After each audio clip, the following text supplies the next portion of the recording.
as soon as we behind the blue curtain, like we're live. So, hello, welcome to Derps Talk About Games. I'm your co-host Mango. And I am your co-host, Buddy. Today we're going to talk a little bit about Elden Ring. But before we do that, Buddy, you want to tell the folks at home what it is we do on this podcast? Well, on this podcast, we wipe over and over and over again on Tree Sentinel. On this podcast, we talk about games, and the name of the game today is Elden Ring, which came out a couple of weeks ago at this point, so maybe almost like 3 or 4 weeks ago at this point, right? Yeah. But it is the latest From Software game. It has a store setting from George R.R. Martin. I don't know. He was part of the announcement. They were like, "Oh, from George R.R. Martin." And you also have a horse now. I will say this game has a lot more legible and coherent story than the previous From Software games. That seems fucking ridiculous. I know, right? Because it is incredibly illegible. I have never in my life understood less about like a game world going into it. So, Buddy, are you reading item descriptions? I have read some item descriptions, but I don't have any good items, Mango. I've got like one item. So part of this here is I am not exactly the best or the biggest from Blood Soulsborne. That's the thing that people call it. Sure. Game player, but I have played. So I really love Dark Souls 3, and I played parts of all the other Soulsborne games, including a couple of like the attempted mimickings by other companies. Sure. And I have 56 hours in this game so far. Buddy, this is, I believe, your first FromSoft game, correct? It's my very first FromSoft game of all time, and I have 6.2 hours in the game as of right now. So, the general consensus, and I agree with this, is that this is, if you're going to start at a FromSoft game with a FromSoft game, this is probably the one to do it. It is much easier to get into than any of the other ones. And my understanding is you have had some experiences with the early... Yeah, so this is how it goes. I haven't lived under a rock. I have a lot of friends who are really crazy about Elden Ring, right? So I've seen some stuff on Twitter. So when I first loaded into the game, that was pretty straightforward. I knew that the tutorial was you had to jump down, right? There was a tweet about that where somebody was like, "Ho ho ho, FromSoft, they're trolling by putting a tutorial at the bottom of this pit." I was like, "Oh, I'm not going to miss the tutorial. I'd like to learn." I did precisely that. I jumped down. Then I killed a bunch of stuff. I chose samurai also. I was thinking about going warrior, which seemed to be the other one that you were mentioning, where you're kind of like dual wielding big boy swords, very strength focused. But I decided that I've done that a lot recently, and that I just wanted to give the good old samurai a try. And I was having a pretty good time. Tutorial mobs, very easy. You kill them in 2 hits, and they're incredibly slow. Whatever else, right? You come outside. Okay, so you come outside. There's a little bonfire, not bonfire, whatever it's called, grace, right? There's a little grace there. I like that you, who has not played a FromSoft game, is doing the thing where you call everything by its Dark Souls name, even though, it's bonfires and souls, even though it's sites of grace and runes in this game. Yeah. And I had maybe 500 runes at that point. And I was like, okay, well, I know from context that I'm supposed to spend these runes to level up, right? Like, I get that, right? But I couldn't figure it out. I was like, do I have to rest a certain amount of time? Do I have to do whatever? And then I just decided in my sort of like overthinking kind of game dev brain, right? I was like, oh, well, obviously I'm still in a part of the tutorial and I need to unlock the ability to level up by doing a thing. And right over this ridge is a golden giant knight on a horse. Clearly, this is a boss, right? That I am supposed to kill to unlock the capability to level up, right? This boss is called Tree Sentinel. I engage him. He gets the big health bar at the bottom, which I also know from context. That's how you know it's a boss, right? They get the big health bar at the bottom rather than, like went over their head. And I was like, okay. I'm in it. This is good. And I spent the next 2 hours just wiping on this boss over and over and over again. And I got to this point where I was like, and I tried a million different ways to do it, right? The first thing I tried was I was like, oh, well, samurai are also good with longbows at the same time that they're good with um they're good with katanas or whatever. So I was like, maybe I'll be ranged. So I was shooting the boss, but every time I shot the boss, he puts up this big golden shield. And I was like, well, this fucking sucks. And then I ran out of arrows and I was like, oh, I guess there's ammunition. That makes sense. Okay, whatever. It's fine. Then I died 2 seconds after that because I think I was switching. This is something that's killed me a million times. Where I'm like, okay, I have to use the D-pad to switch what my active thing like weapon is, and in that time I get smashed by this like by the tree sentinel's halberd or whatever. So I was like, okay, well it's fine. I'll try again. I respawn and I have no fucking arrows. And I'm like, oh wait, I don't get my arrows back. I have my character as these arrows apparently, and I just burned all of them into his stupid fucking golden shield because I didn't realize that. Whatever, it's fine. Okay, I'm a samurai. I have a katana, right? I have a sword. So I'm going up and I'm fighting him, and I have my shield. They give you this tiny little shield, and I'm like, okay, here's what I'm gonna do. I'm gonna block his big damage because there's this thing where he does a little.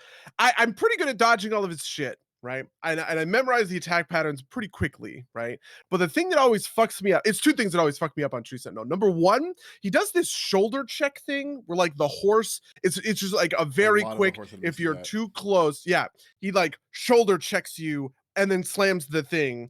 And most of the time, the shoulder check always catches me, and most of the time the follow-up halberd is quick enough that I can't roll out of that in time, right? That's like kill scenario number one. Kill scenario number two is I get him to phase technically. I don't actually know if there's a phase involved here, but I've only ever seen him do this at like 50% health. Most of the bosses get like another move at the 50% health mark. Yeah, he like jumps up into the air and slams down with his shield in this big AoE, and that AoE is fucking massive and one shots me every time, right? So this is the world that I'm living in. And I'm just like, okay, here's what I'm gonna do. Anytime I think he's gonna do his little shoulder check move, I'm just gonna block with the shield and I'll be fine. But this fucking shield is so piddly that I block. And first of all, it takes all my stamina, so I can't do any follow-up dodges. Then it also deals a gazillion fucking damage to me, right? And I'm just like, okay, well, I'm just gonna have the shield in my offhand, and I guess I'll attack him with the katana in the first hand. I remember there was like a little tutorial message about two-handing, but I cannot for the life of me figure out the button combination to actually put both my fucking hands on the sword. And then maybe another hour of wiping, and I'm like, okay, you know what? I said I was not going to look this up, but I'm instead going to fucking actually do this. I'm going to go fucking look this up. And I was like, how do you two-hand? And I was like, okay, fine. So I hold Y and I press the right button. I am now two-handing my katana. Perfect. But I'm still dying to the shoulder check and the shield slam every time. So it's just like, well, Jesus Christ, this doesn't even mean anything. All it does is it gets me closer to the, like closer to the phase where he starts shield slamming me and I die anyway, right? That whole thing happens faster now, right? So I'm like, okay, maybe and then I see a tutorial message that's like mounted enemies can be stunned and like or like you can stance break them or something, and the way to do this is jump attacking, right? It's charge attacks and jump attacks. And I remembered because I triggered this a couple of times where you can kind of trigger this down phase where he's sort of staggered and your next hit does like extra damage. And I was like, okay, I'm gonna then this is the secret to the boss, right? Instead of hitting with my light attacks, just kind of weaving light attacks in, I am instead going to do jump heavy attacks to trigger as much of these down states as often as possible, right? Which actually this ends up working out pretty well, but we are still in the problem of I'm just getting to 60% quicker and then dying to these fucking shield slams, right? And I eventually am like, okay, well, maybe what I really want to do is I want to use light attacks to about 70% and then start using the charge attacks so that I stun him right as he goes into 60%. And then I use another, like charge heavy attack to do all of this extra bonus damage, which also works out pretty well, right? So I'm just doing light attacks, just chip damage, and then he's getting lower and lower. And I'm like, okay, here I'm going to start ramping up with the the flying heavy attacks. Then he gets to 60%, and I'm now mildly capable of dodging these shield slams, but not really. And I'm capable of triggering them, but he still has a whole 60% of his fucking health bar to go. So I'm like, this is the tactically correct thing to do, but I just keep dying to these shield slams and these shoulder checks, technically speaking, over and over and over again. So I'm like, okay, well, maybe I'm not taking advantage of the damage window enough, right? Because I'm not using this skill, which I can see on my bar, and it's called Unsheath. And I'm like, I know from context, I have special weapon skills, right? That's how you use the blue bar. That's how you use the mana, whatever that fucking is called. Focus right? points is a term, yeah. Yeah, and I cannot for the life of me figure out how to actually trigger the use of this skill. There's no tutorial on it, and there's no message or whatever. And it gets to a point where I'm spamming in the loading screens to try and find a keybind where it talks about this, like a little tip in the loading screens every time I die, just so if I can see, I can figure it out. And eventually I go and I look it up, and it's you hold the left trigger, and then you use the right button, the right trigger to make this attack, right? So what happens is you sheath the katana, and then you use the katana. It does a bunch of extra damage, a bunch of bonus damage, right? And this is basically the final form that I can get to. Level 10, just having walked out of the thing. And this is maybe the end of my 2 hours. I feel like I'm getting him to 60%, 75% of the time, and maybe 30%, 10% of the time. And it's like, this is attainable, but like this can't possibly be real. At this point, I have fully lost confidence that this is the actual ticket to learning how to level up. So I'm like, you know what? I looked up shields. I looked up how to two-hand. So I'm just gonna look up how to trigger level up. Lo and behold, you look it up, and you have to go rest at a certain bonfire, like a little bit later down the line, in order to trigger a cutscene, in order to get the lady to spawn. I was just sitting there like, oh, Jesus fucking Christ. So I went and I will tell you that it's actually more obtuse than that. It is not a particular bonfire. It's, I think, the third one you rest at is like, because like no one knew, like the first beginner was like, what actually triggers this? And it's the third one because you have no maidens, buddy. The face when maidenless. Yeah, I need DAE. Anyone have any maidens? Right, like. Yeah. So anyway, so I go over there. I trigger leveling up. I only have 500 runes, which I thought was a lot, but it turns out it's less than half of what I need to level, or maybe it's about half of what I need to level. And I am just like, okay, fine, I guess. And I decide that I'm gonna go back at level 15. I'm like, I'm gonna get 5 levels. I come out at level 10. I'm gonna do this at level 15. So I spend the next maybe hour. This, by the way, is the next day. I gave up after once I figured out how to level. I went to bed, and then the next day, I just started farming. There are these guys outside of the bonfire that I went to. There's like this little fort. It's like the gate ruins or whatever. And there's just like maybe 15 guys there, and they're not easy, but they're not hard to kill. So I just kill them, and then I go back to the bonfire, and then I kill them, and I go back to the bonfire. And eventually I have just ground out 15 levels, and I put 2 of it into health, and I think it's like 2 into health, 1 into strength, 2 into dex, just because I looked at my scaling on this katana. And that just made the most sense, right? And I went back to the tree sentinel, and this was right before the podcast. This was maybe, I told myself I was gonna do this at lunch, actually. I was like, okay, well, I have my 15 levels. I have an hour for lunch. I'm gonna go, kill the tree sentinel. And I just wiped on the tree sentinel for another fucking hour. It was more consistent that I got to 60% basically every attempt, right? But very rarely did I ever get past that. And eventually I got to a point where I decided, and by the way, we had blown past that hour-long lunch break at this point. I'd maybe put an hour and a half into this, right? And I was like, well, I'm just gonna farm more levels. Oh, no. This is not true. The first thing I did was I was like, because I had run into a store. There's a shop nearby, and I could see that I could buy arrows. And I was like, oh, well, maybe I can do this with arrows. So I went back to that fortress.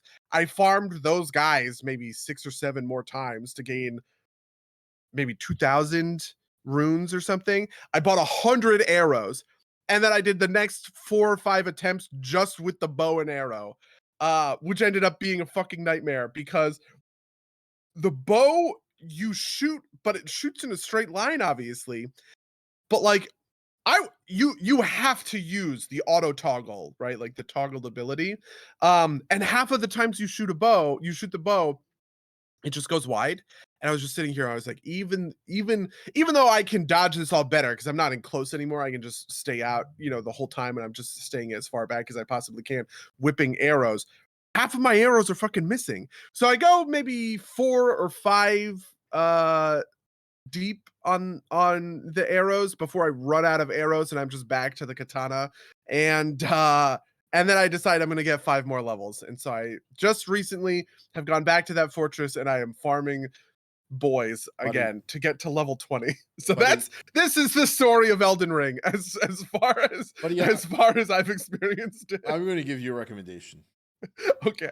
Ignore the tree sentinel for a little while. I went back to the tree sentinel after I beat like the first cinematic boss, maybe even the second. Like I didn't beat the tree sentinel for a while because like he's meant to be.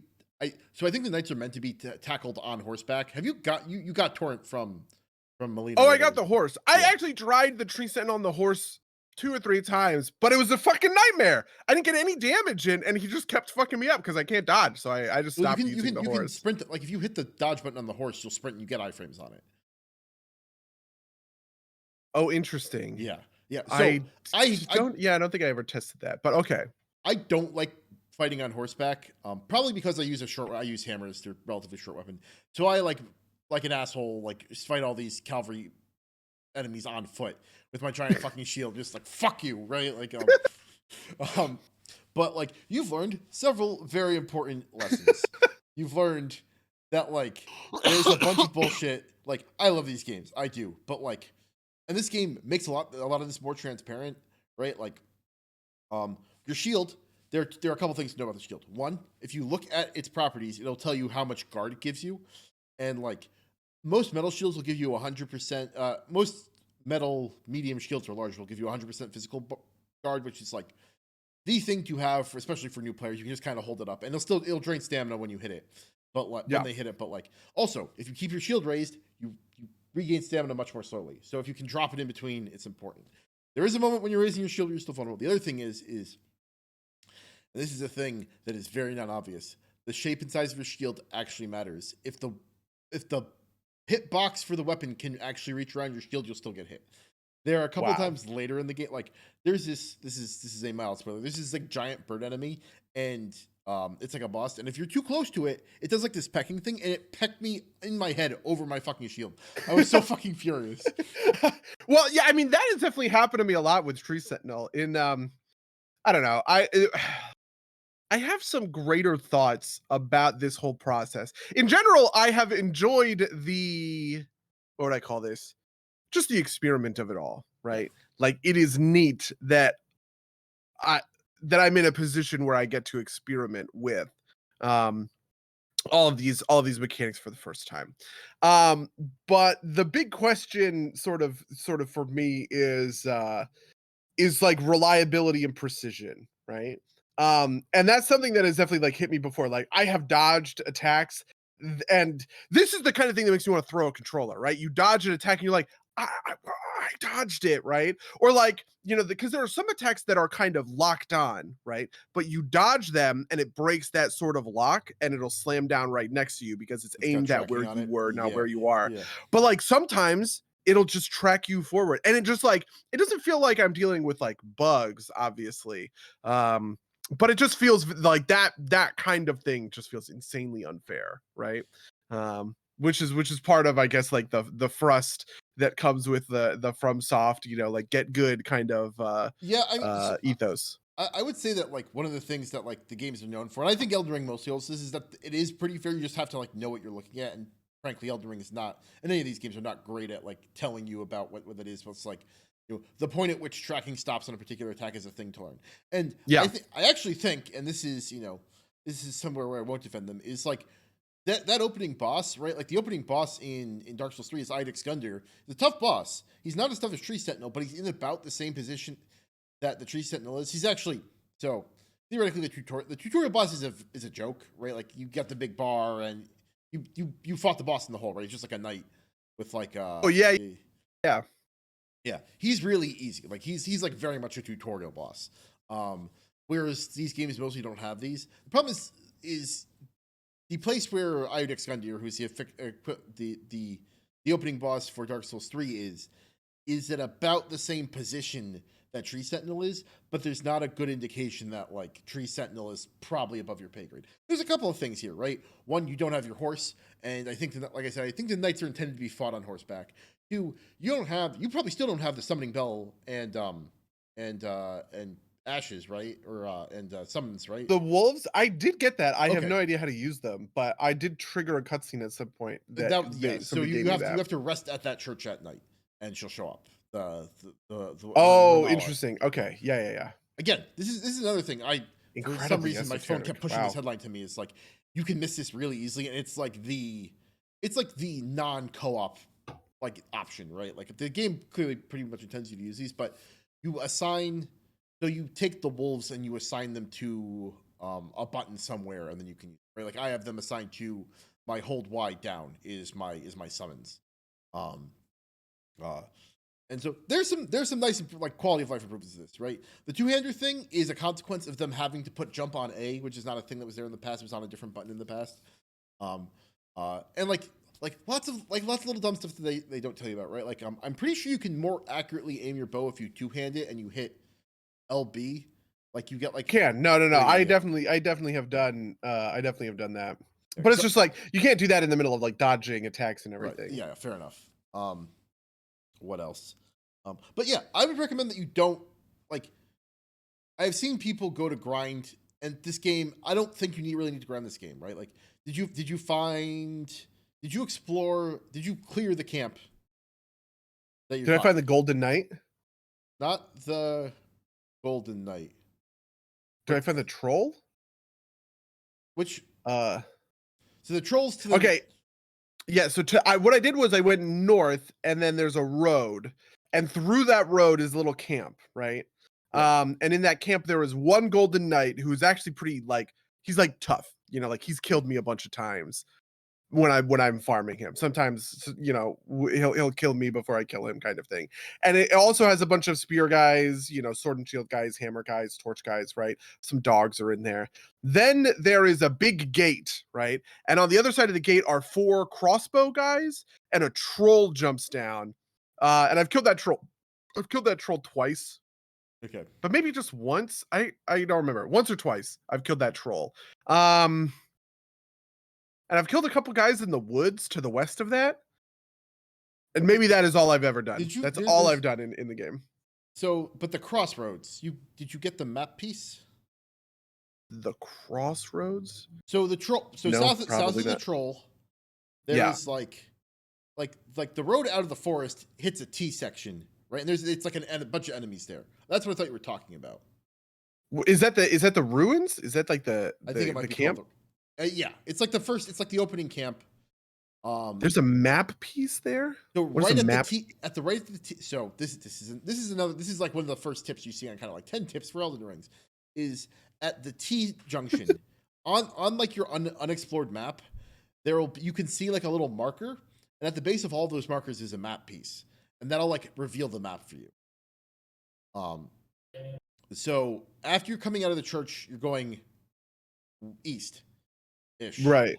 And then it'll hit that T junction, and then to the left is the gate, like to the north, and to the south there's like a bridge and some other stuff. But those ruins are there, and they surround that T junction. It's got like 2 carts and a knight, and a couple of like footmen, and then like there's like one big knight with a lance, which I assume is the Golden Knight you're talking about. Yeah. Oh, this is the Golden Knight. Yeah, I got his hat, his helmet, which made me feel very accomplished. Killing him at some point, he dropped his like little special golden knight helmet, and I was like, okay, this is better than my samurai hat. So Have you okay. been keeping track of your equip load? Yeah, well, yeah, and I because that fucked me up for a while. Because there was one point when, oh man, I think the first point when I got back, this is actually what got me to the arrows. Because what ended up happening was I was farming stuff and I picked up a bunch of shit, right? And I just kind of didn't know what I was doing, so I kind of equipped everything. And I went back to fight Tree Sentinel, but my fucking rolls sucked for some reason. I was like, what is Ooh, going fat on? roll. Yeah, and then I did because you roll it, but you just like fall on your ass, and I was just like, "What is this? This sucks." And I maybe did like 2 or 3 attempts at that before I decided that that was not correct, that I was over encumbered, which ended up being true. So I went back to the church and I sold all of this stuff, and that's when I bought the arrows, and I was like, "Oh, I'm gonna do this as an archer this time." So Yeah. So are did you? you notice to skip Tree Sentinel? Like, Um, I did you kind even attempt it at level 10? I did. I attempted him a couple of times. First of all, I came out at level 1 because I played the wretch. Oh, Um, really? yeah, Interesting. Okay. yeah, and so like obviously that was a lot. That's a little bit tougher, right? Like, um, and so I after a couple of attempts, I like went past. I wanted to like it was like I guess like I had heard things, right? Like I had heard things about the game, right? So I was not going in totally blind. Um, so I snuck past him and I hit the gravesite, and then I went back and I tried him a couple more times. I couldn't get him, and then it was like maybe I'll come back to this because like this is the open world Souls game, right? You don't have to do anything in order. And I went to the crossroads, and so the other important thing is on the crossroads in the basement. There's a whetstone, and that lets you do like item improvements, basic item improvements. Oh, okay, yes. So I also found the basement. I did this like right before we got on the cast actually. I never realized, but just like in my normally what I was doing was there's the grace above the camp, and I was going down through the camp just killing everything, right? But I eventually got to a point where I died to the knight. And rather than do that again, I had a ton of runes. I was like, I don't want to risk it. I just walked all the way around the camp and I went to the grace at the bottom. Um, and so I started doing the opposite, and I worked my way up, and just doing it from the opposite angle showed me that there was this little alcove that I had just never seen before. And so I was like, oh well, I'm gonna explore this alcove, but it was also like 358, so I was like, okay, well, I'll do that later. Also, so another piece that frustrates me, and I should figure out a way to turn this off, is like the blood stains and the messages on the ground. Because there was a message on the ground that was like treasure, and then another message on the ground that was like ambush. And I was like, I feel like the treasure guy's fucking lying to me, but the ambush sounds correct. But maybe, hey, maybe it's an ambush and then there's some fucking treasure. Who knows, right? Yeah, I mean, so frankly, now that it's been out for a little while, the messages are uniformly a bit better. For a long Okay. time, like every ledge would have 2 messages. One right next to it said "try jumping," and the one behind it said "liar ahead." Right? So, um, Yeah. so generally the messages are pretty helpful. The bloodstains are helpful for like stuff like that specifically because you can like hit one and like watch somebody like walk into a room and then die. And you're like, oh, maybe I should look out for that.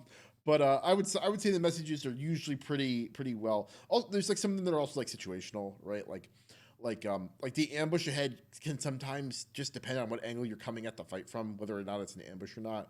But you've already dealt with the enemy that is Yeah. warning you about. But I'm surprised you have them. Did you not grab the map fragment? It's like a big purple point, like right in front of like the T in the road, like right by that knight. You must have missed it. I don't know. Like, Yeah, is it a big glowy thing? There is something in the road, but I'm pretty sure I placed a marker there. so the big marker, the big marker, the markers that you place go all the way up to the sky, like Right. in like a a BR game. The ones that are Yeah, like yeah, little yeah. points on the ground are items, and they're like vaguely color coded, like WoW things, although not quite. Um, like I think the WoW like the maps are all purple. Yeah, I just have never once actually gotten Okay. this map fragment thing. Okay, so there's the map fragment. Which seems insane because I've killed that camp so many times. I Yeah. have ground it like Elwyn boars. You know what I mean? Like, I think you should explore. Because there's like tons of stuff. There's tons of stuff to do, and you don't like. yeah. I don't think grinding's the right answer for this game. Like maybe if you feel like you need an extra level, going to find some stuff, but like they're like just head in any direction, you'll find something interesting, right? Mm. And it's not But the what if same. that interesting thing is Tree Sentinel, Mango? They're walking You know, the other because direction. on one hand, I do think it's bad in the sense that it gave me a poor play experience. The lion's share of my experience with Elden Ring has been confusion and frustration, right? But on the other hand, I'm very motivated to defeat Tree Sentinel at this point. Like, Yeah, no, I mean, I think so. So controversially, I think this game is maybe a little too easy, or it's a little too easy to overlevel yourself, right? Like for a while, I have been not walking all over everything. You know what? I'm going to say something different. I don't think this game is too like. So the main bosses are all very beatable because you can either sure. summon another player or you can summon in a powerful summon. And then half the bosses also have like NPC summons that you can summon, which you'll see like when you hit the first cinematic boss, you'll see like a summon set on the ground, even if you haven't hit like the rolling finger, like the thing that lets you see summons. And those are all very beatable, but like then there are bosses that they don't let you do any of that. Like if you look on the map, you might see like these circles on the ground. If you walk up to one, they're called they're like ever jails. Like it's GAOL. I don't know how that's quite. Yeah, that is the medieval way to spell jail. Yeah. Okay. So essentially, they're like boss fights, but you can't do summons and you can't summon people. So they're really tough. Okay. Like when I said like a couple weeks ago that I spent 3 hours on a boss, it was on one of those because I couldn't rely on my summons to like carry me essentially, right? Or I couldn't summon another player to carry me. And so there's challenge there if you that's like unseeable. Like a lot of it's a bit toned down. Plus, there's like extra mechanics like counterattacking is new. Have you experimented with that at all?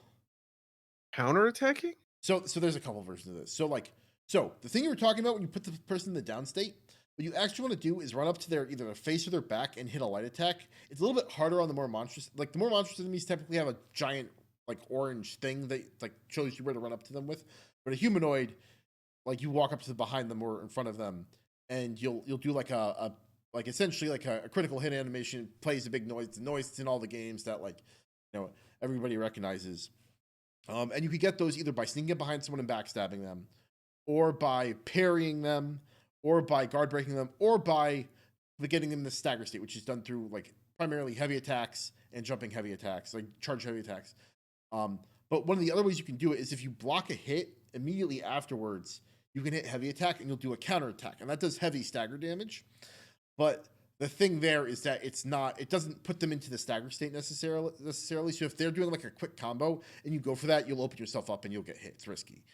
Interesting. So okay. Like a parry, which is a skill on some of the shields and some of the smaller weapons as well. Yeah. It's a time thing, and they will be open, and you will get an immediate crit on them if you do it that way. But the counterattack doesn't necessarily put them into the stagger state. But if you do it enough, it will, and then you can get a critical hit on them. Can you parry no matter what? Like, can you parry, or does parry scale with the power of your shield? So you can parry almost anything, I think. Like there's a great video of someone fighting the first cinematic boss and like just like parrying every attack, but like the timing's tight. Like Interesting. It's tough to do, and like I also like don't know how well it would work on the mounted enemies. Yeah, because my shield definitely has the parry ability. The timing is really tight. It would make sense because I was like, what the fuck is the use of this shield if I can't use it to block things? Well, you use it to parry things. But I wasn't really trying to parry things. I was just trying to block them. So maybe actually that would be the secret to defeating my arch nemesis, the Tree Sentinel. This is all I care about. This is all I care about. I just want to beat Tree Sentinel, and then I'm done. Elden Ring, put it down forever. No, I mean, I don't know if that's actually true. I'm having an okay time. I don't want to give off the impression I'm having a bad time. But like I said, I would explore. Like yeah, like if you go north, you'll eventually head through the big castle, and you'll eventually fight like the first cinematic boss, which I think is super fun. He's like a pretty decent introduction. He's not too difficult, but he's also not easy. Um, if you go east and south, you'll find a bunch of other random, like there's just like so much, right? Like you will like walk and like find a thing, be like, oh, that's neat, and like everything has a like all of like the, you know how like Ubisoft games will have like, you know, hit these 7 check marks and go. Well, first of all, this game doesn't have any of those like points on the map. You kind of have to find them yourself. And second of all, Yeah. Everything, like, so in Ubisoft games, you'll like do something and like maybe it'll be worth it or not, right? Like it'll be like some like throwaway thing. Everything I found would be useful to someone. It's not all useful to me because I'm not playing, you know, you can't play every character at once, but like I'll find like an incantation. I'm not using incantations, but it'd be neat to have this if I was playing incantations. Incantations are kind of like holy magic. Or you'll find like a, you know, like a different type of weapon, right? Like another thing that you probably missed, and I almost missed this until I think I saw like a message on the ground. Those 2 carriages in that area you've been grinding through, there is a chest on each one of them, and they each have a weapon in them. Oh, I have missed that. Yeah. And like I think it's in the back of both of them, but you know, and if you go south, you'll find another carriage walking along the road, and you can get another thing out of, like, you know, there's like so much there, and like you will run into all sorts of little surprises, right? Like, if you want to see something cool, I'll leave it at this. From that camp, walk down. So there's a bridge directly to this. So first of all, there's a site of grace to the south of the camp as well. Yeah. Okay. From that, if you walk like basically, I think it's like south. It's almost directly due south. There's like a little swamp down there. Instead of going over the bridge, you go down the side. Go down there, explore around a little bit. You'll find something cool. Honestly, that does sound pretty good, and that does sound pretty cool, especially because like, you know, like I think that that's just the strength of a role playing game. Like on one hand, it's interesting. Part of me thinks that coming at this from WoW is pretty good, but it's also really bad, right? One of the things that WoW does, like WoW raid bosses are essentially these bosses, right? In the sense that they have mechanics, that they have timings, that I'm using the terminology wipe, obviously. I don't know if people who do Soulsborne games use that terminology, right? But that feels very natural to me, right? Which is maybe why I was willing to just sit there and grind my face against this guy for 2 hours straight, right? Like on my other screen all day yesterday, I was basically watching the Race to World First, which is just that, but in World of Warcraft, but like with a group of people, right? And so that makes me pretty uniquely like predisposed to this type of gameplay. As frustrated as I got, right, and as confused as I was by things, I feel like that play pattern of I try, change strategy, try, change strategy, try. Like that is something that comes from the fact that I've been a WoW raider for a long time, right? But at the same time, WoW raids have a degree of precision and legibility that these bosses do not have, right? You know, like something that I was thinking about, which made me awful against Tree Sentinel, and I think still is part of the reason I get so ruined, is I am used to the presence of a global cooldown, right? In Elden Ring, there is effectively a global cooldown because you can't animation cancel any of your moves, right? If you spam light attack, you are just queuing more light attacks, right, to play out after your first one triggers. Each one of those light attacks locks you out from acting, which is what the global cooldown is in World of Warcraft, right? But in WoW, the global cooldown is uniform. It will always be this long. So you train yourself into a rhythm, right? Where you go Mortal Strike, overpower, Mortal Strike, you know, slam, overpower, Mortal Strike, and it hits like a cadence, like a beat, right? The global cooldown in Elden Ring, because it is this effective global cooldown, not a real global cooldown, all of those moves have different, you know, GCD dimings to them. Because if I do a jump heavy attack, that incurs a greater global cooldown, so to speak, than doing a standing light attack does, right? Yeah, it's not a And cooldown. It's just a cooldown, but it's got frames. It's got frames on the end. Yeah. Yeah, that really what I'm describing, like, the two mechanics are effectively the same, right? And I think about these through the lens of WoW, because obviously Sure. that's the game that I've, like, I'm more familiar with, right? But I don't think anybody at FromSoft is ever gonna call that stuff like a global cooldown, even if that's the way that it appears to me. But one of the big difference between a GCD on WoW and what is effectively a GCD in Elden Ring is that in Elden Ring you queue yourself up for extra attacks, right? If you spam the button. But on WoW, if I spam the button, nothing happens. It doesn't matter, right? All I have to do is hit one button press, and by the time the next one comes up, I press, like I can press something different.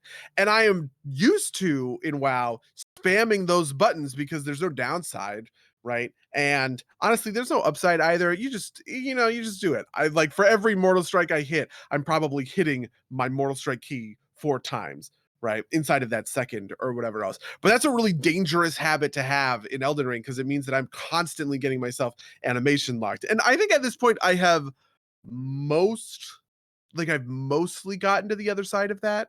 Um but it is still definitely, it is still definitely like a piece of the puzzle, right? This is the thing that trips up a lot of new Soulsborne players is you commit to attacks and you need to know Mhm. that you're committed to those attacks. And if you mash, you are going to overcommit yourself and get fucked up because of it. Yep. Um, yeah, no, I mean, and it's interesting that you say like the thing to me about the Soulsborne games that always makes me feel good about playing. Like, there's a couple bosses in this game that like have felt unfair to me. Most of them feel fair, and the bosses, like whenever I die, like for like 90% of the fights, 95% of the fights, I feel like I know what I did wrong, right? Like I overcommitted to an attack and that left me open, and I shouldn't have done that, and that let him hit me, and that's why I died, right? Um, and like sometimes it's a matter of like switching up my tactics, right? Like that boss that I spent a bunch of time on. Part of it was that he was able to like chew through my stamina by like beating on my shield, and I put like there is a shield skill that like essentially decreases the amount of stamina that it takes, and it's very powerful. Like you look uh at the postings on like the forums, people think it might be a little bit too overpowered just because like you can like eat all sorts of stuff in the shield without like lose like getting broken open, because getting like humanoid enemies can critical hit you like you critical hit them if they Yeah. blow you open. So it's a fucking it's like a fun soup, right? Like it's the way I like to put it. And like enemies also commit, right? Like that big halberd attack that you see, they're stuck in that animation just as much as you are. And if you're in position to take advantage of it, you can hit them. Now you won't be able to hit them for as much of their health as they can hit you for as your health, but the same general rules apply. Yeah. Um, yeah.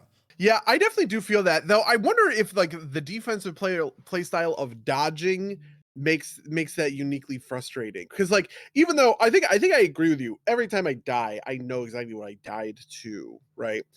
But it's very common that I'm watching the attack come in and it just feels like I should have dodged that. You know what I mean? Which is also maybe like a WoW thing, right? Like one of the nice things about WoW is that precision that I kind of mentioned, but you don't have that same level of precision on these bosses. First of all, the camera is much worse, just in terms of not in terms of game design quality, but just in terms of visibility quality, right? Like the fact that you are stuck in this relatively close thing and it's locked to the other person. While that is useful and fucking necessary, I couldn't imagine doing a boss without that locked camera.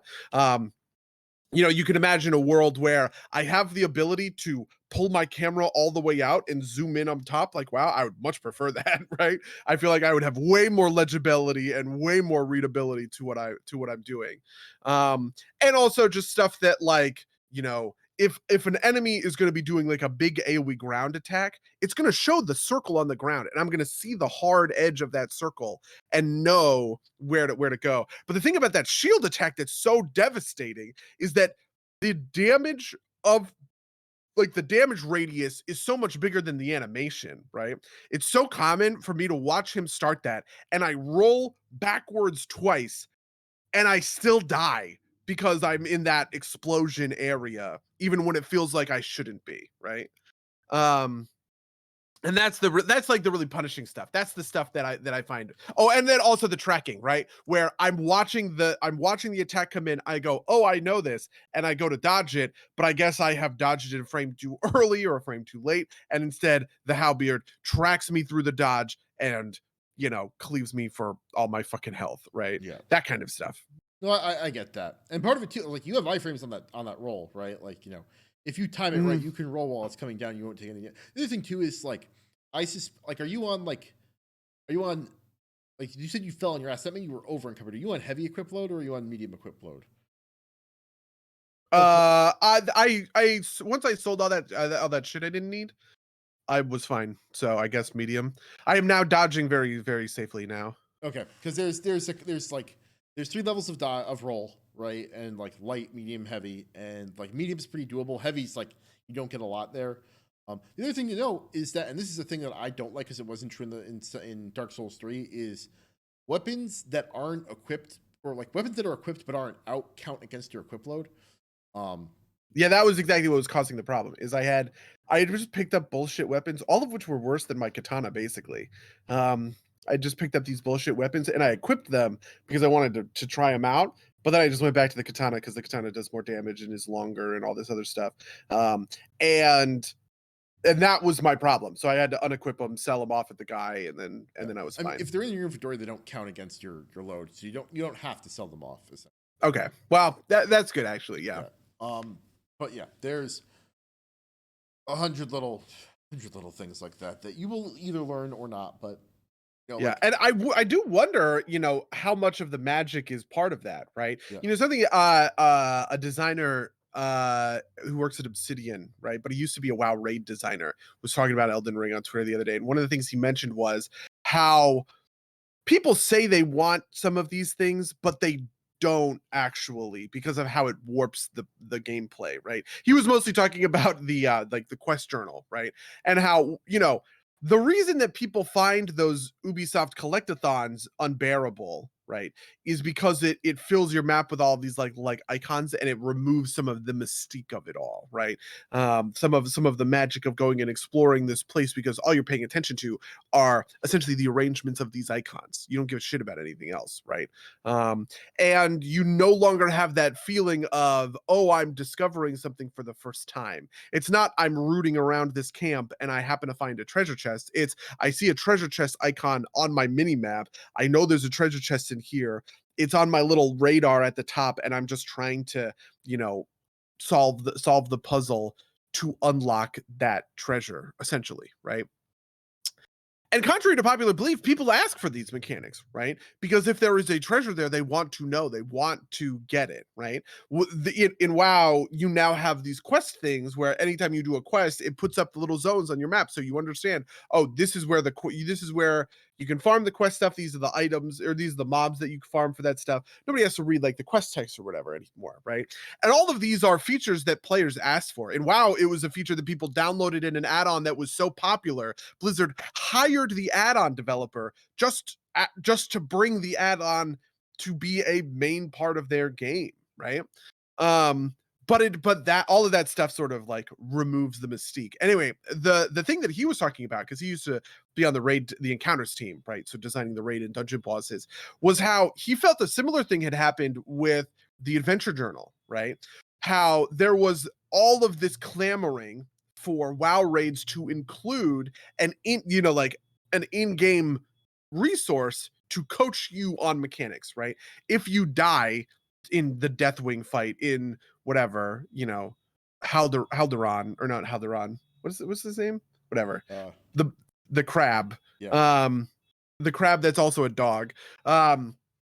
I can go look up and I can see the ability name and what it's called and how much damage it does, right? All that stuff is in the dungeon journal, right? But that does remove some of the, like some of the mystique to the whole thing, where now it is less about me sort of experiencing the boss, and as I experience the boss and as I learn its mechanics, I get better and better over time and eventually we kill it.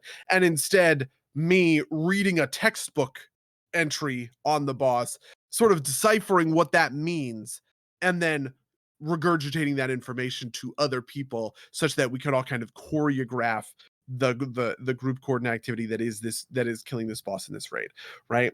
And just the presence of a dungeon journal changes those things materially, right? You would never have a boss like Skolex, who has an incredibly straightforward mechanic, right?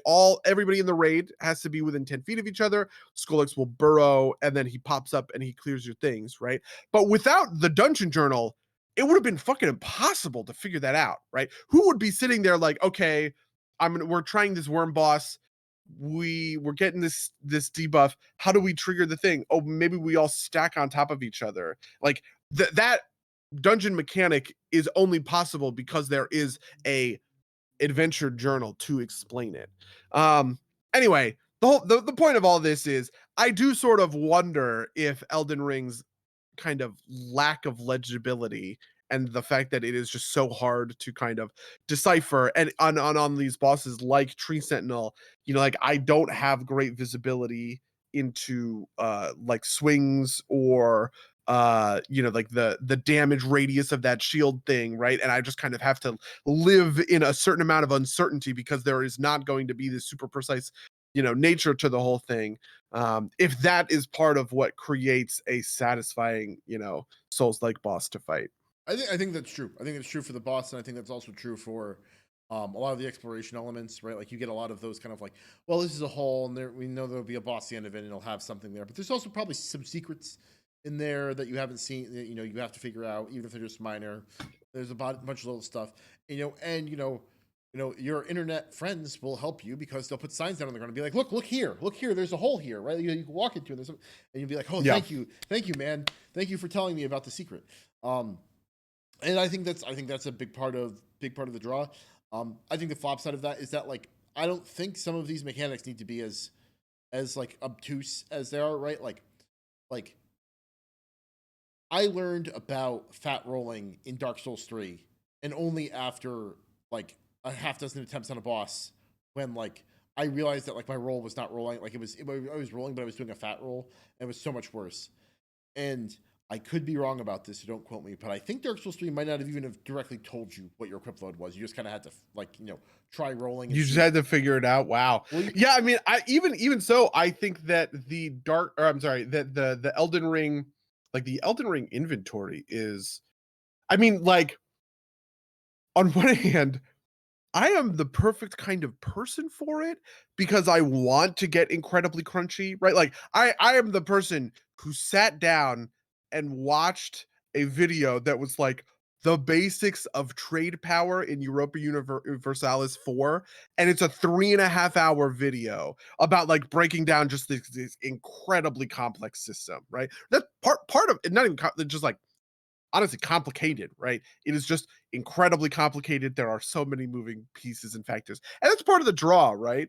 But it is very daunting to open up that character sheet and see like just a wall of stats, end over end, basically. So something they did in this game, which they didn't do previously, which is very good, is if you hit back and you move from view controls to explanation, it'll let you effectively mouse over them, and it'll tell you what each stat does, which is like it's such a godsend, right? Um, like I think like its immunity is like your general immunity to poisons, right? Like not exactly legible from the top, so you can look over all that stuff, right? Like, and I think these are good improvements, right? Like FromSoft has slowly been moving in it's moved far enough that like the game is like playable without like watching a three, like kind of like. I think Elden Ring is to the previous Soulsborne game as CK3 is to CK2, right? Like Okay, all of that actually is a very good analogy. Yeah. like all that complexity, and with like the rough edges sanded off, and like a little bit more legibility, but it's still complex. You can still really dig into it if you want, but also like it's not as big a barrier. Like the cliff isn't as big a barrier. Weirdly enough, this game has the same problem as Dark Souls 1 with the Tree Sentinel specifically. My big thing with Dark Souls 1 is I would, for whatever, like, it took me 3 attempts to get into Dark Souls 1. The first 2 times, I walked the wrong direction into the graveyard instead of towards the undead burg, I think is what it's called, which is like essentially instead of going to the starting area, I went to like the higher level area, and I got my ass kicked. And like, I had heard Dark Souls is hard. I must just not be good enough, right? And I bounced off of it. I was just like, and honestly, I was really excited to be proud of defeating the boss because the worst part is getting Tree Sentinel to like 30-25% where you're like, oh, I'm in striking distance, right? Oh, you're gonna learn. So this is a thing that I still fight, right? The boss is this much left. I just get one more swing and it'll be done. And I go for the swing and I shouldn't have gone for the swing. And then the fucking thing comes down and I'm dead. Like, no fucking god damn it. That's absolutely true. That is 100%. I've done that a million fucking times. And the worst part is I know that feeling. And and it's also just like a nerves thing, right? Because like there's a difference between I start the fight, I immediately take 2 hits, and I'm sitting there chugging my flask. And I'm like, we're not getting very far on this one. But you do it for the practice or whatever, right? But when you get to that point, maybe when I get to like 50%, 45% or something like that, you can't really tell. It's the bar. Whatever. We're like, oh, this might be the one. This might be the one. And you start to get, like that's when it's like, nerve wracking. Like there was one attempt where honestly, it might have been my best attempt ever. I got him incredibly low. The thing that I did was when I got him very low, I was like, I'm smart. I'm going to dodge the shield by switching into the bow and arrow, right? So he started doing the shield slam. I was just like, I'm gonna hang back and I'm just gonna plink away. I have 60 arrows. I'll be fine. I'm plinking. And then I took a hit. I took a bad hit from something. And I was like, oh God, abort, abandoned plan. I swapped back to the katana. And just in that whole thing, it's like, that was it. I died. I lost. Yeah, right? no, the Because cascading failure mode, right? It's like, yeah, oh that no, was I got hit, I got a 100%. drink, and then while you're drinking, you get hit again. It's like, oh no, I need to drink again, but he's gonna take advantage. Yeah, Oh no, God. oh no, I can't stabilize, I can't figure it out. Yeah, no, it is. But that's why it is so sad. Like, I feel like if you had come into this conversation having down Tree Sentinel, which again I don't think it's the right move for you to do right now, you'd have been like, this is the greatest game ever. I can't believe this is like the best feeling in the world, right? Because Yeah. especially like when it's a boss that you're fighting against and it's tough and you beat it, it's good, right? Like I probably left Tree Sentinel for too long because like again, frankly, I do not like the cavalry bosses just because I don't Sure. like the horseback fighting. But like they're like Godfrey, who is this is like the second cinematic boss deeper into the castle. It took me like not a ton, but like maybe like a dozen attempts to kill him. And it was very satisfying. Um, uh, the I just beaten the boss in the second area. I'm trying to avoid spoilers for people at home. That took me 3 attempts. One, I don't think it was a particularly good boss, but like I also like I'm a little bit. I think I'm a little bit over leveled, and I've got like good summons. So like the game's a lot easier, and I'm not as like it's not as satisfying. On the other hand, when I do the average jails, those feel super satisfying because like my options are limited, and it's mono y mono. So I think the game is. I think the game's great. Like I love this game. I love the exploration elements. I love kind of all the fighting elements. There's a couple bosses I take issue with. And maybe at some point I'll go into them. And there's like I said, the legibility stuff. But like part of the thing I love about the Dark Soul or about the Soulsborne experience is like there's this constant tension where it's like, should I be doing this? Because like the results of quests aren't always like it's like you don't always want to finish all the quests, right? Like I know I haven't read anything about the endings of this game, but I know in previous games it's like you don't want to like give certain people certain things, even though you can. Like doing the kind of like fit every peg into every hole that you can leads to like worse outcomes sometimes. And a lot of the side quests end like say poorly for the people involved. And one that's very Soulsy, and two that's also very George R. Martin-y. So like you get a lot of that in here.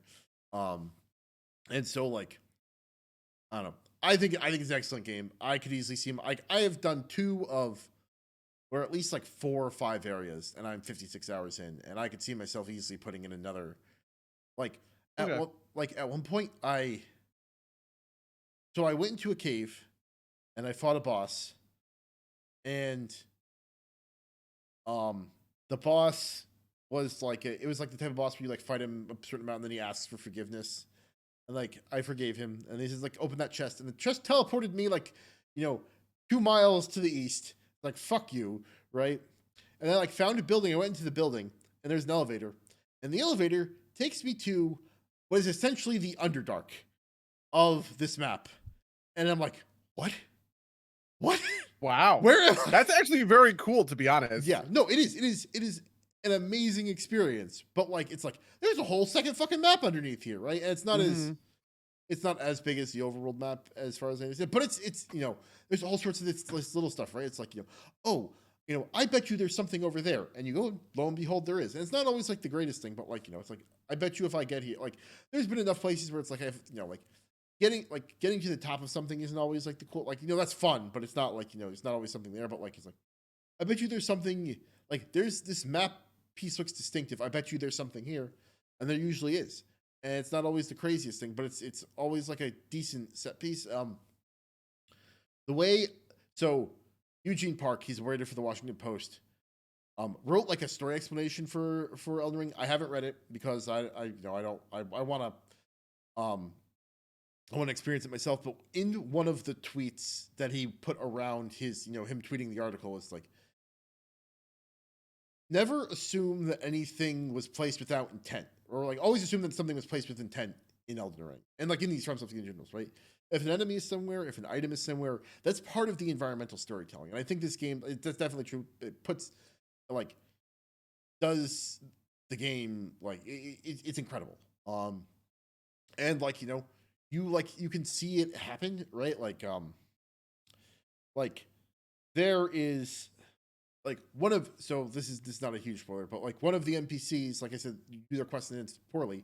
Like you give an NPC a thing, you find his body dead somewhere later in the game, right? And it's like like well, he made it to where he wanted to go, but it killed him, right? Like and that's that, and then there's a message next to it. It's like oh poor friend or something like that. This is another part of this game that's like fantastic, right? It's like just like the multiplayer aspect, like this bloodstained messages aspect, right? Because like it's like I've seen one person one would put it like surrealist humor, right? Like every animal in the game will like have a message that says like dog next to it, right? And the one we would put was like, and then you find an NPC with a wolf companion, and the message says horse. And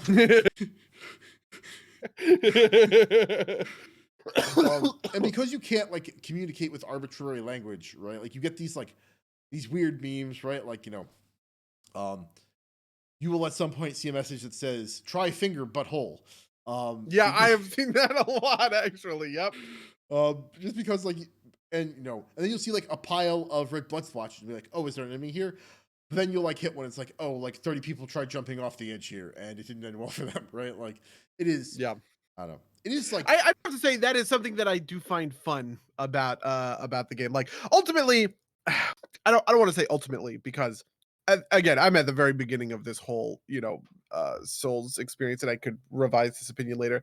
But I am mostly of the opinion at this moment that I probably prefer other sorts of games, right? Like the one that I kept comparing this in my head to was Assassin's Creed Valhalla, which is kind of the biggest kind of like single player RPG that is close to this kind of single player RPG that I've played recently, right? And the thing about Valhalla is that I'm kind of hit in the same place when it comes to these mechanics, right? Valhalla has these dedicated boss fights where there are, like mechanics. A lot of the sort of dodging and attacking, all of that stuff is pretty similar. Nothing is quite as punishing or as, like there's no tree sentinel in Assassin's Creed Valhalla. But the thing that really makes a difference in my head is how much Valhalla has that this doesn't. In a way, right? Like it has the kind of like the base building aspect of like raiding these, like these villages and upgrading, like upgrading my village. It has the narrative story, right? Of all of the different, like these characters in my village that I'm interacting with, and their, like their stories and quests. It has, like all of the stealth gameplay that comes with being an Assassin's Creed game, right? Where, I'm hiding from guards, I'm sneaking into spots, I'm assassinating a person, and I'm sneaking kind of back out, right? And it just kind of has all of this what I would call extra, in a way, stuff to it, that Elden Ring doesn't necessarily have. So even if I were to say, for instance, I think that the combat, even just in grinding this one area of mobs, is probably better in Elden Ring than it ever was in Assassin's Creed Valhalla, right? Valhalla just has all of this extra stuff, which leads me to this conclusion of maybe the FromSoft games are so specific. They are so narrowly FromSoft, right? Um, that they're not quite for me in the way that I would want to experience like a broader variety of gameplay out of like a single player RPG like this. But like I said, it's very premature, and I don't want to make any kind of judgment call based on, 3.5 hours of wiping to Tree Sentinel and 2 hours of grinding the same camp over and over and over again, right? For whatever. But that's sort of where I'm at. That's sort of where I'm at right now when it comes to Elden Ring. I will say, part of this is fatigue from WoW, which also does something similar, but I don't think I like this environmental storytelling stuff. I hated the opening cinematic, which was full of all of these proper nouns, and it just feels like, I don't know. Man, dude, I don't want my fucking stories to be an ARG anymore. I do not want to decipher them, right, or like decode them. I just kind of want the story to be straight up. Even if I see where it's going and I predict the plot twists, I just kind of want to know that there's character arcs and plot twists, right? And not have to, as we say, like read the item descriptions to follow things. Yeah. So there is a little bit more in this game than there were in the previous games, but you're not gonna like it. Like it's like if you don't like I that. could already tell. I sat down and I had that cutscene with like the maiden or whatever, and I was just like, oh, this is insufferable. And like right afterwards, I had the cutscene with the summons lady, where she's like, oh, another tarnished coming out into, like into whatever. I'm gonna say more cryptic shit that you don't fucking understand, And it's just like, after three of these cutscenes in a row. I mean, the first one is the worst of them, because I'm guessing it is setting up bosses, right? Like all of those little cuts to the people are the individual bosses that have the other fragments of the Elden Ring that I am trying to unite to get the Elden Ring, right? This is the overall story of the game, right? Uh, as far as I know, yes. Okay, Right. yeah, yeah, yeah. But it's just like there's so many things that were, I don't know, just like undescribed, I guess. Um, that leave me sort of frustrated. Even this camp where I decimated this camp dozens of times, right? I don't know who those guys are. I don't who's the Golden Knight? Why is there a troll in the storm gate? I'm sure there are answers to these questions, but I do not want to have to bring a fucking, excavator to find them. Yeah. No, I mean, I guess that's fair. Like that. So this was the thing that was like kind of unique about these games, right? Like I think other properties have kind of aped some of it. Is like, you know who Vati Vidya is? Mm-mm. So he's a dude who is most famous for like long, like multi-part video essays about what is actually happening in the Dark Souls games, right? Like, Oh my piecing god. together the whole Okay. thing. And it's like a whole thing, right? It's like something that people, because he's got like some amount of speculation in that, right? Because he's like putting together these pieces and trying to guess what's actually happening. Sure. Um, and like there's a lot of it that's like well supported, right? Like, and and like that's cool. Like that's part of the experience, right? It's like figuring these pieces out, going to Fadi and being like, oh, I agree with your take on this, right? This is also like, you know, in the same vein as kind of like, game theories on fucking Freddy Fazbear. Five Nights at Freddy's. Yep. Yeah, yeah.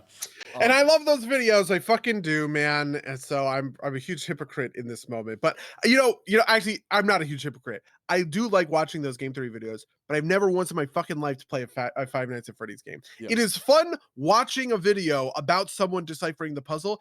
it's just not as fun to be in a situation where I'm missing key elements of this story because it is it's hidden behind a dozen cryptograms that a fucking YouTuber is gonna have to, put together. So I will say it's not quite that bad, right? Like you'll get the general like feeling of things after a while. Part of it is, of course, that you are like stuck here, right? Like Yeah. you haven't found the hub yet, right? Which is like I don't know, like no one I don't think has figured out what the conditions for getting to the round table hold are. But at some point, you will get like whisked away to the round table hold, and that's like a hub with like NPCs in it that you can talk to, and they'll tell you some Okay. things a little bit more directly.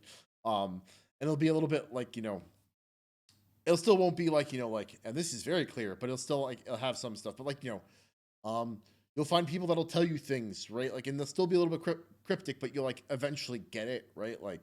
Um, like someone will tell you something very soon. I assume they'll tell you something about like people getting grafted, and you won't know what that is, and then you'll figure it out, right? Because it'll be very obvious what that means when you see it, and like that's like neat to me, right? Like, and that's like I think part of it that works. And there's parts of it that you won't quite fully understand, and that's when you like will dive into the the YouTube videos, and someone will be like, oh, okay, this is the piece that you missed, because like it's also very easy to miss a lot of stuff, right? Like I maybe I think the point I think what the game wants you to do is to do some stuff, but not sweat it if you miss something, right? Yeah. Like even if like one person I follow was like, I scraped like an area for like you know you know 10 hours, right? And I still missed like 4 bosses, right? Like, that kind of thing. Like I know that like I scraped in it, like I scraped the starting area for a while. And like at some point I was like, huh, I never figured out how to get there. How do I get there? And I went and Googled it. And I just missed a cave, right? Like, and I was over leveled for it at that point. So I just kind of like waltzed through it. Um, Hmm. I mean, there was like a semi-important mechanic there, which is something I don't quite like, right? Like there are things that you can miss that are pretty key, right? Like I think like missing the summoning bell is like a huge one. Um there's also a couple other little things that I'm not super crazy about, like not not being able to like not being a little bit more obvious, or like if you do it out of order, right? Like Yeah. there's like a couple locations in a couple different places that like if you go the wrong, like if you keep heading, say if you keep heading in one direction and like you don't ever like explore far enough in another direction, you might miss excuse me, something that's pretty fundamental part of like the gameplay loop. Although I think that mostly solves itself by the end of like that first big area, because you'll have found most of everything. Yeah, I think the thing honestly might be because I'm maybe more kind of character and thematically motivated, that where a lot of this stuff is very plot motivated, right? For instance, I remember watching a video about Bloodborne where the video explains the plot of Bloodborne and kind of how it gets there, right? And sort of deciphers that. But there really isn't anything like kind of deeper or more complex going on when it comes to that. It is just, honestly, Five Nights at Freddy's is a good example of this, right? The FNAF games, you are just deciphering what is going on, right? The end result is to figure out, oh, okay, you know, this is who this character is. Michael Afton murdered a bunch of kids. These are the mechanics of those murders, right? And I think something about that is a little bit hollow at the end, right? It's like, am I really going to spend all of this time just deciphering essentially a plot summary? Is that the end result of this? Is that the end value kind of this? Is to just I just understand the plot now. Okay. I understand that we went from point A to point B and all the steps along the way, but there's like kind of nothing else there. Whereas like I feel like the stuff that I'm connected to, like one of the reasons that I've come back to Valhalla in my head about this is that I still actually know the story offhand, right? Because you're playing Ivor, and Ivor has a brother, and you don't quite see eye to eye with the brother, and you got a prophecy in Norway that you were going to betray your brother. And at the end of the prophecy, you were like, there's no fucking way I'm going to do this. But now you're trying to kind of colonize in you set sail, you go to England, you make your town, and you're trying to kind of colonize in England, and your brother's making a bunch of decisions that you don't like. And I'm watching that kind of, like I'm watching that prophecy happen. I'm watching kind of the relationship between Ivor and his brother Frey. Even just like the individual little plot stories, right? There's one story about allying with a local king, and the king himself is kind of a putz, but his son is sort of like, it's sort of almost like Anduin Wren in a way, in the sense, he's good, he's trying his best, he's really looking out for his people, and one of your lieutenants who is in that location is really aggressive, and he kind of fucking hates the son, and he orchestrates the son's murder, and you have to go kill him. And it's just like that was a great, just like, story arc playing out. It had real tragedy. I was really invested in it. And I'm never invested in any of these uh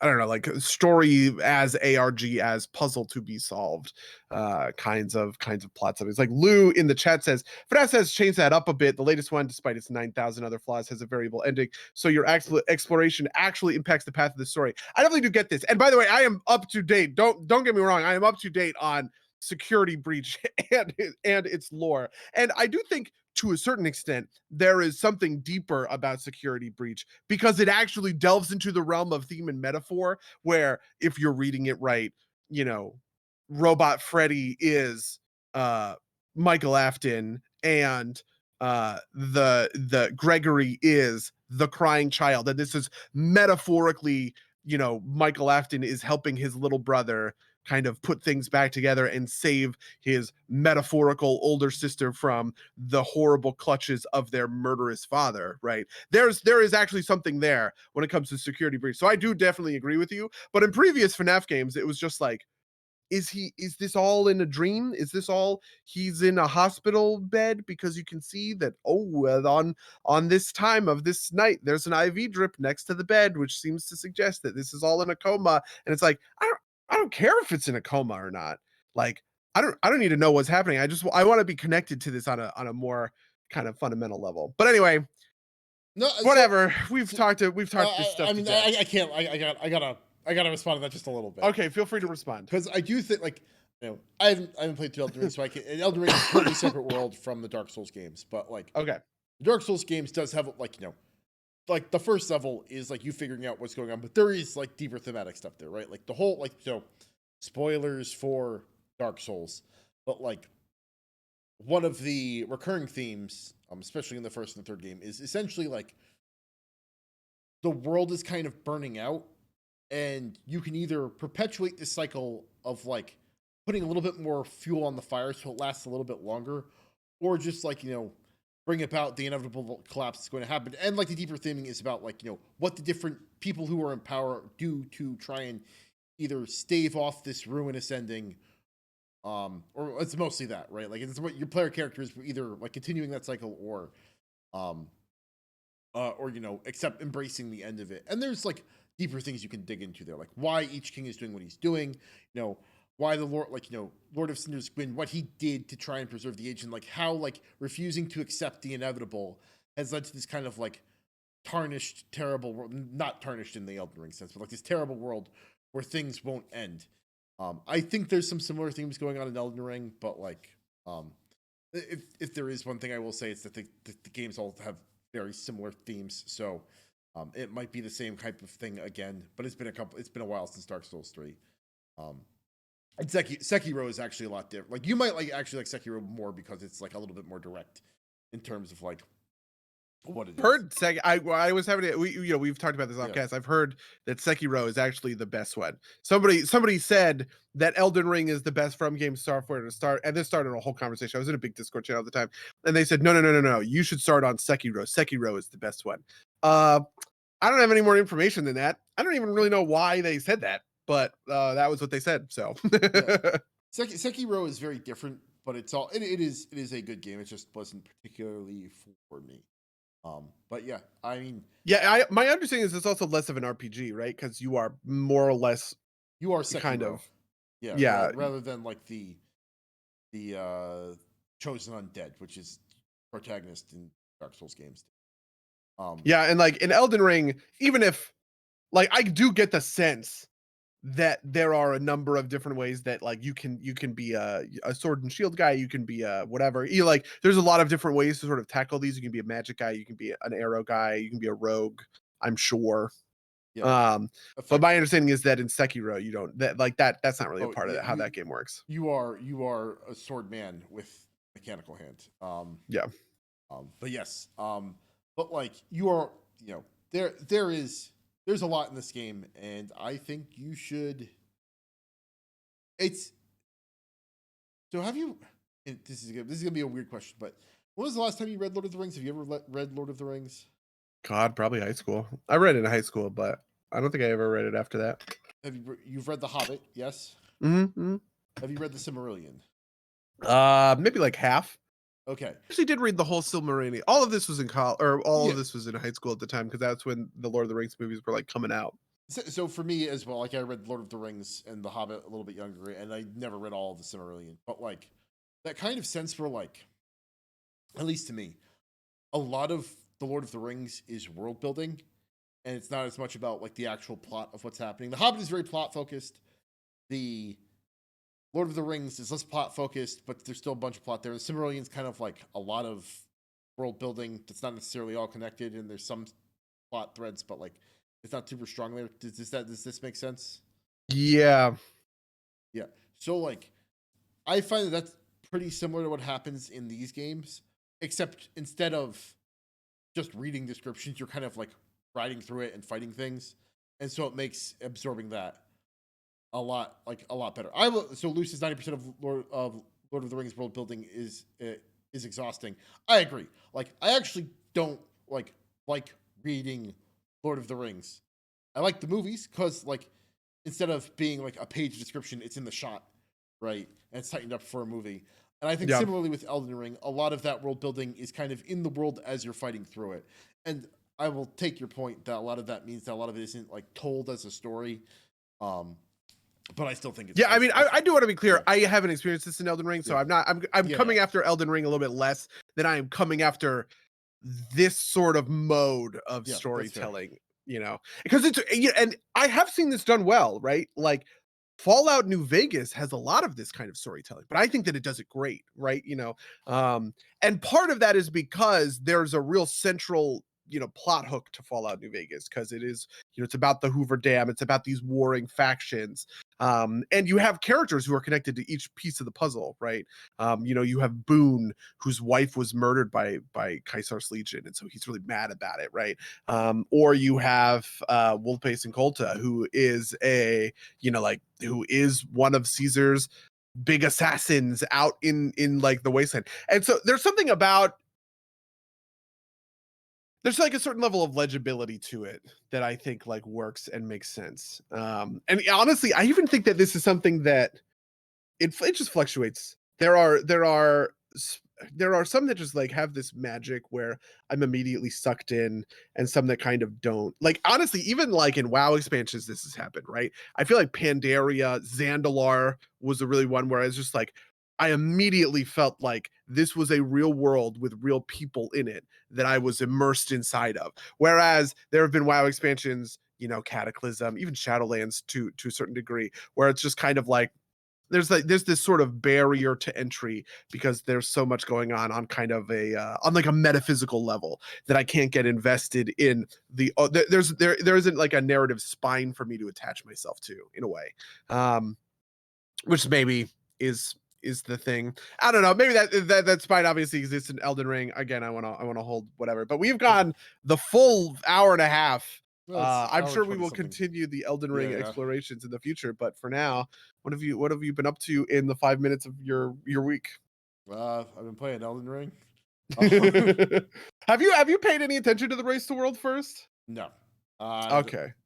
The only thing I was gonna, we were talking about the raid mechanics earlier. I know there's like a similar. I assume it's over now. Race to World First for the Destiny raid, and that's an example of a raid where they have complex mechanics, like more complex than Skull X, and they don't explain it anywhere. And they don't fucking tell you. They don't Yeah, tell you shit. yeah. Yeah. It's just like watching people try and figure it out, which seems like I don't know why you would do that. And the mechanics are so fucking obtuse. Like I can't imagine trying to do one of those raids without actually like reading a guide. Like I would just be like, this is fucking nonsense. It is insane because they are more obtuse than WoW raids are. And I think WoW raids can be really obtuse, like what I was talking about with Skullx or whatever, but the Race the World First is definitely a different thing, which I have been watching and I have been enjoying quite a lot. The big wall was Halandris, which was a 300 pull. It took Limit got it this more or not, sorry, they're not Limit anymore. They're Team Liquid.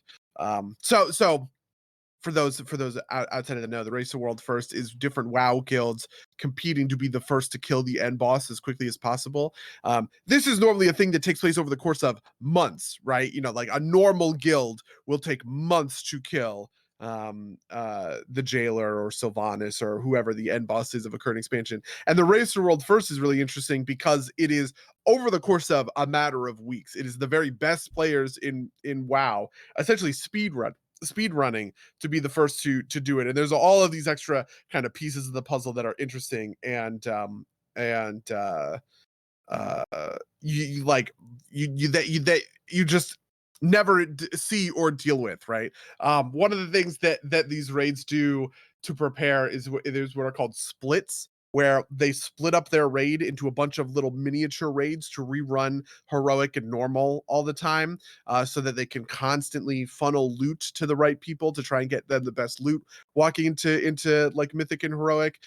They're swapping characters and classes all the time. It's really interesting watching them talk about stuff like cooldowns or whatever. But I don't know. It's just watching incredibly competent people tackle incredibly difficult problems, because like these bosses are tuned to be dealt with by characters who are much more powerful, right? So it really is sort of like the bleeding edge of just about doable with the gear that they have. Halandris did get nerfed, by the way, which sort of sucks. Halandris was designed by the same guy who designed Painsmith, and Painsmith also was a 100 boss wall in the middle of the raid. Typically, that isn't how it happens, right? You kind of you don't breeze through, but the first week you get through almost everything in the beginning of the raid. Halandris and Painsmith both were huge walls for the guilds. I don't know if Echo has actually gotten Lou said they were Halandris stuck on down. Dragoon. Yeah, Dragoon is Halandris. The crab, this fucking crab boss. Yeah, the crab boss, by the way, has one of the coolest mechanics I think I've ever seen, which is these little bombs. It's a hot potato mechanic, right? It is a bomb. Somebody needs to pick up the bomb and it starts a 20-second timer. Maybe it's a 10-second timer, right? And they need to drop the bomb. And every time you pick up or drop the bomb, it resets the timer. And if a bomb is ever hit by a mechanic, right? So if it's hit by a missile or it's hit by a like a beam or something like that, the bomb explodes and wipes the raid, basically, right? So it is simultaneously pick up and put down the hot potato constantly to reset the timer, and you can't get hit by any of the mechanics, right? You gotta like space it out. And just watching them deal with that was really cool. A lot of fun. That sounds insane. That sounds like a nightmare, but also incredibly satisfying if you get it done, right? Like, yeah, much like an Elden Ring boss. Yeah, much like an Elden Ring boss. They are now on Lords of Dread, which is the 9th boss of the 10 boss raid, which means they must have gotten into it when I wasn't paying attention. So good on them. All right. What else? I listened to a couple episodes of there is a Bob Odenkirk podcast. It's like Have you seen like the trailer for Better Call Saul season 6? I have not. Oh, okay, never mind. I thought that's where you're going. No worries. Yeah, so let me get the name of this. It's an Audible exclusive podcast.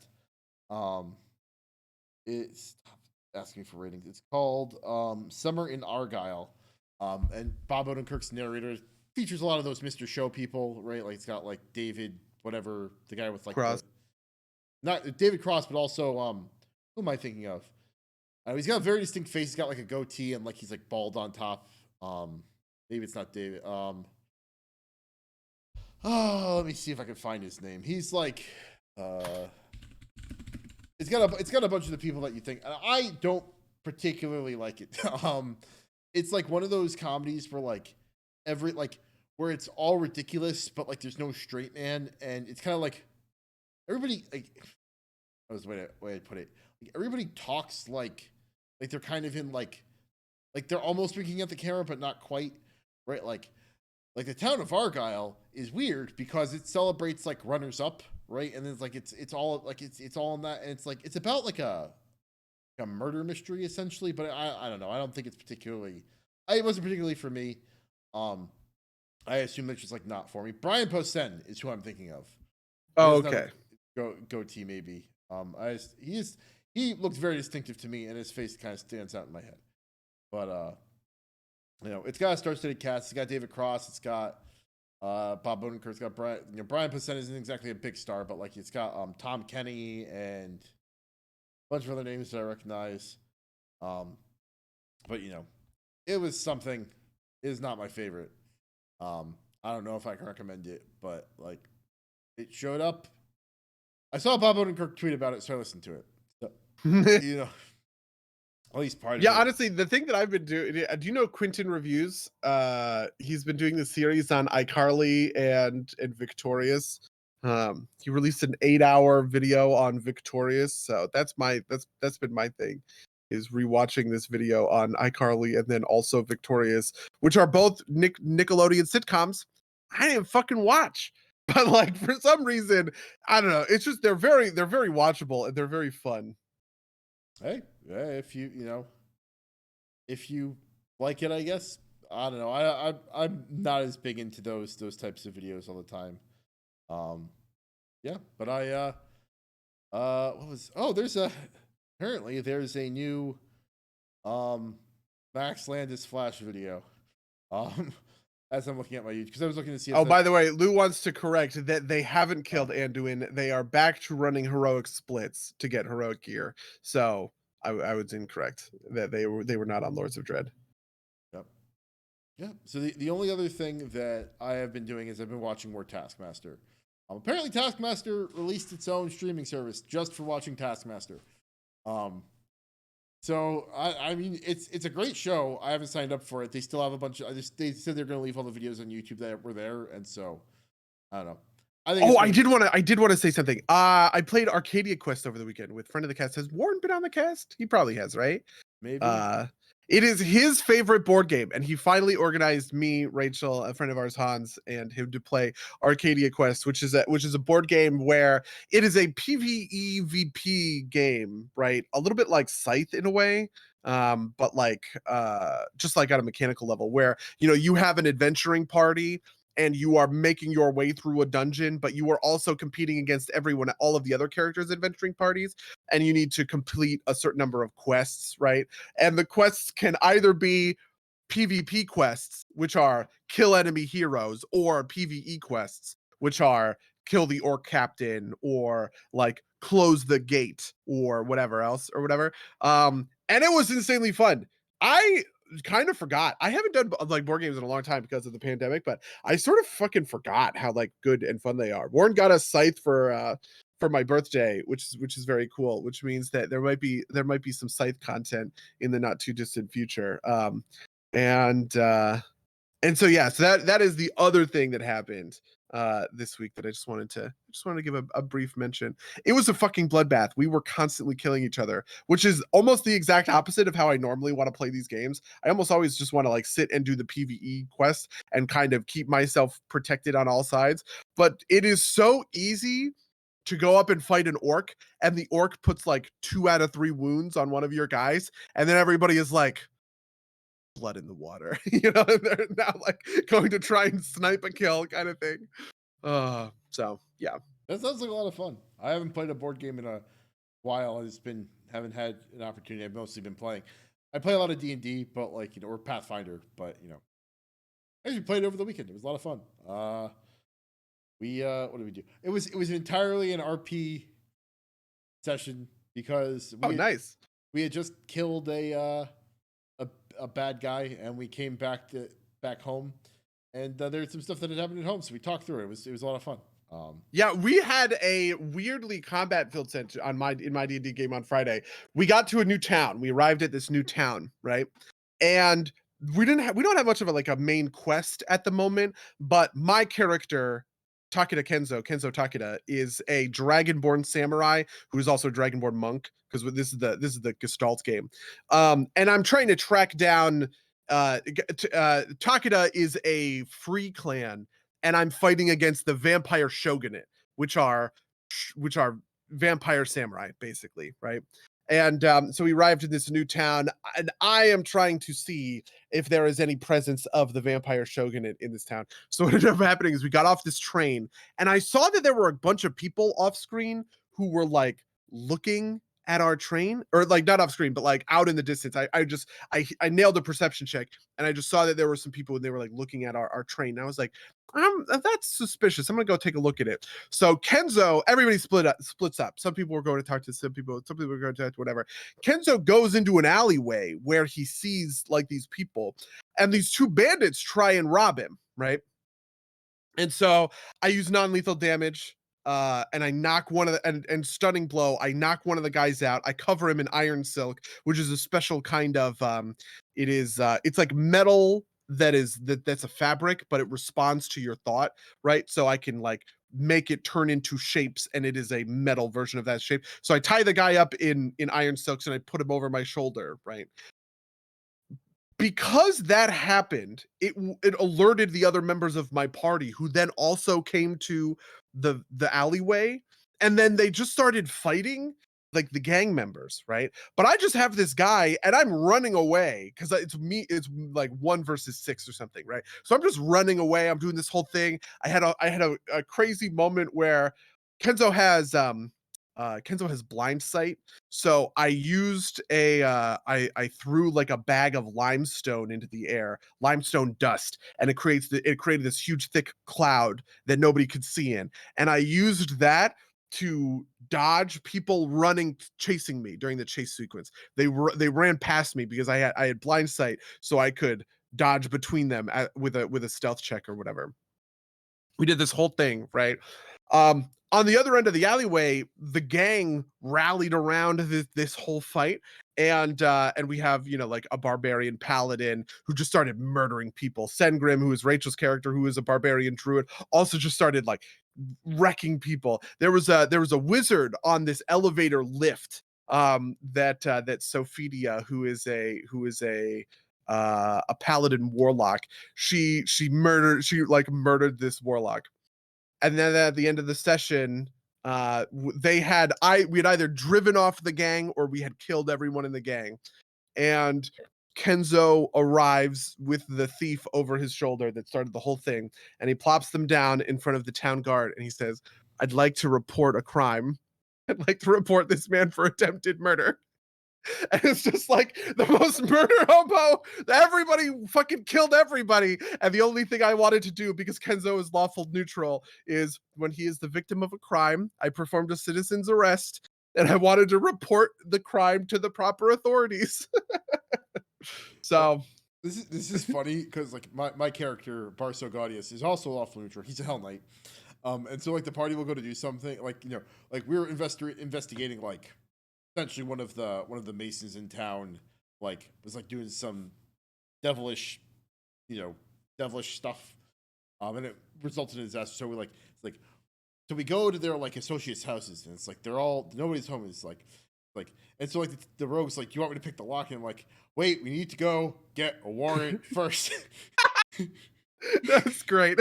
That's fantastic. Yeah. But that's like the running joke, right? Is like is like Barso needs to go get permission, and he was like, "Yes, you get the fucking warrant. Now go do the thing." Oh, that's fantastic. Yeah, I mean, this was not initially where I was going with Kenzo, because the setup for the campaign is that we are vampire hunters who have like special capabilities to hunt and kill vampires. And we're a secret society that is, as far as the greater public is concerned, both the vampire hunters and us are terrible aberrations, right? Because the thing that we do is we lace our bodies with silver, with like alchemical silver, so that we can use that to like kill these vampires or whatever. But in the last town, Kenzo kind of had this arc where I just was helping out the town guard, and I became really close to the town guard. And so at this point, Kenzo is like, really, really lawful neutral, and that was how we got to. That's how we got to the end. But anyway, I guess that's it. We're way Yeah. over time at this point. Yeah, yeah. So just to put a note in there for next time, I do want to talk about kind of some of the stuff surrounding Elden Ring. This is something we've touched Okay. on before at some point, which is kind of like reviews of games as pieces of art versus reviews as games as consumer products. And there's like an interesting thing about that around Elden Ring specifically, but I will leave that as a teaser. Maybe we'll do that as a full episode. Maybe we'll do it as a back half thing. But I easily think we could make a full episode about that one, actually. okay. Yeah. All right. So that's a teaser for next time. Um, so I'll wrap it up then. If you want to email us what you think about any of the things that happen on this podcast, you can email us at derpsplaygames@gmail.com or podcast@derpsplaygames.com. You can follow us on twitch.tv/derpsplaygames. Rate, review us wherever you find podcasts. Follow us on YouTube. We have a Patreon and everything like that. The Patreon, by the way, which paid for Buddy's copy of Elden Ring. Thank you for that. Yeah. Thank you, fans, for doing that for us. That's everything I have. Buddy, do you have anything else you want to promote? I have nothing else I'm looking to promote. All right. Well, in that case, I'm going to say until next time, dear listeners. Until next time, loyal listeners.